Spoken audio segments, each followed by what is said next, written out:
Hindi madali ang buhay ng isang rider.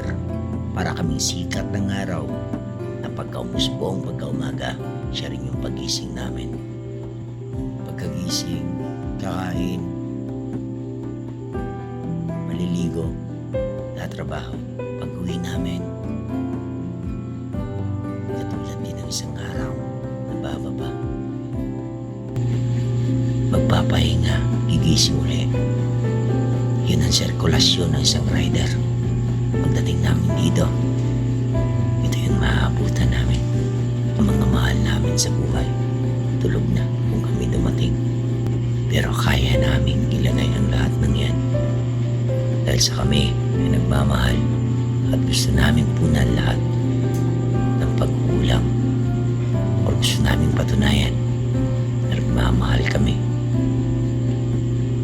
sa aming pamilya.